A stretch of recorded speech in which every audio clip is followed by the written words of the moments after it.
うちは90%ぐらい外国人ですね。英語を学ぶためにロンドンに住んでました。当時いたインターナショナルスクール卒のスタッフと一緒にスタジオの業務を分担したんですけど、それがきっかけで今の形ができました。やりがいは多いですよ。遠い国からわざわざ来ていただいて、で忖度のない評価をしてくれるので。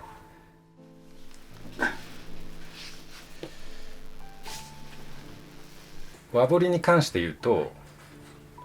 主題の物語や伝説に焦点を当てて、現存する当時の写真や資料を参照して、なるべく日本姿勢の美しさだったりを損なえない表現をするように心がけています。ワンポイントにしてもやっぱりその体に合わせた構図、配置を意識するようにしてますね。決まった取材の、資料を徹底的にリサーチして、当日は肌に直接下書きをして彫るっていう流れですね。で薄墨はラフ、黒墨は清書で使います。で場合によっては紫のピグメントなんかを使うんですけど、技術的な側面で言うとやっぱり反復とかが大切ですかね。本を読んだり、書道したり、ギャラリーに足を運んだりもします。そのイメージしたものをこう腕にこう伝えて形を作り出すっていうのってやっぱ違いますもんね。逆に言うとなんかイメージできた時点で消化できるじゃないですか。こうイメージできて、あ、ここがこうなってこうなってるんだみたいなので、そこで大体の人は納得して終わりだと思うんですけど、あとはもう書き手としてはもうどんどん書いてこうイメージできたものを表現できるかっていう、僕にとっては結構重要なのかなと思いましたね。そうですね、これは浮世絵です。有名な方でいうと国吉とか、その辺が有名でいいじゃないですかね。やっぱりディテールもすごいじゃないですか。日本独特の画法なんて構図の取り方とか、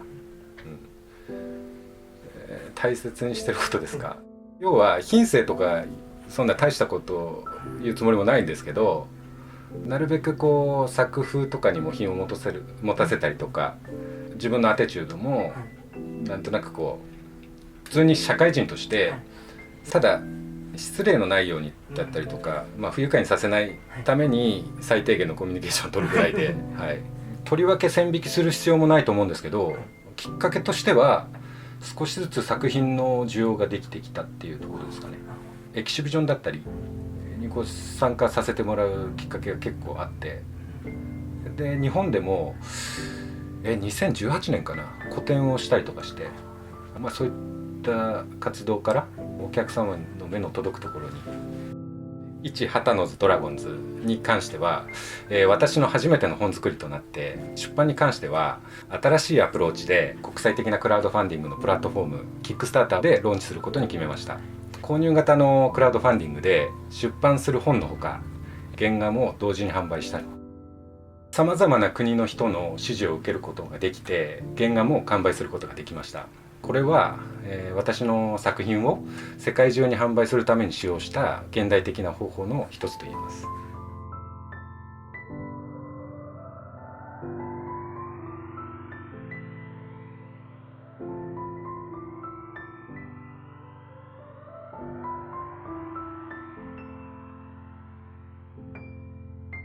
自分のデジタルアートを世界中の人々に販売し、暗号通貨の支払いを受けることができます。これは作品を世の中に世界中の人たちに届けるための、もう一つの現代的な方法で、今からとても興奮してます。今回のお花って色は何になるんでしょう。色を後で話して決めていきますか。はい。他の着物の地の色と合うもので、そうです。はい、今日はアウトラインなんでさてと。彫ってきますね。はい。じゃあお願いします。はい。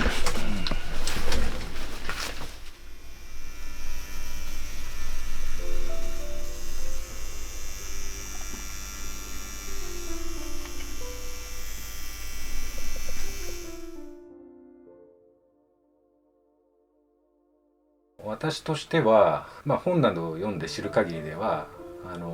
日本国内で入れ墨がこう一世を風靡した時代があって、でそれがいわゆるその背中一面に、人物なんかの絵を彫ったりとかする、それがこう流行って、それがこう文化となって、こう受け継がれてきてるっていうような感じで、でこれが、他の国の文化、入れ墨文化を見てても、まあ、歴史の中に、なかなかない特徴的なタトゥーだったので、そういった意味でも世界から評価されてるんだと思うんですよ。さらにその入れ墨の美しさっていうと、その体全体にフィットさせるような独特の美しさっていうのがありますんで、一言で言うのは難しいんですけど、インターナショナルなくくりで言うとジャパニーズスタイルっていうのはすでに確立されてますね。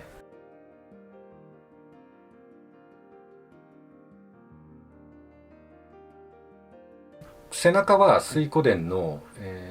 キレンジ東光、胸割りフロントは恵比寿と大黒、鶴亀とか縁起物ですね。彼に関しては、まあ、古い付き合いで本当に始めたぐらいからちょっとずつ彫ってて、でとある日背中も彫りたいっていうことで、しばらくしてじゃあフロントも行くかっていうことになって、そういう感じで徐々に彫っていくような形でしたね。ボディスーツ用に彫った作品ではないので、初めからこう全てを設計して作るよりは、まあ、まとまり的には欠けるところがあると思うんですけど、まあ思い出だったりは逆に詰まってますよね。今しかだって刻めないんで。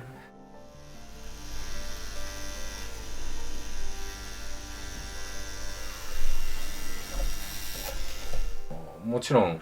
いろいろな経験はありますよ。始めた頃は何でもやりましたし、徐々にですね、最初からなんかスペシャライジングしてやっていける人ってなかなか、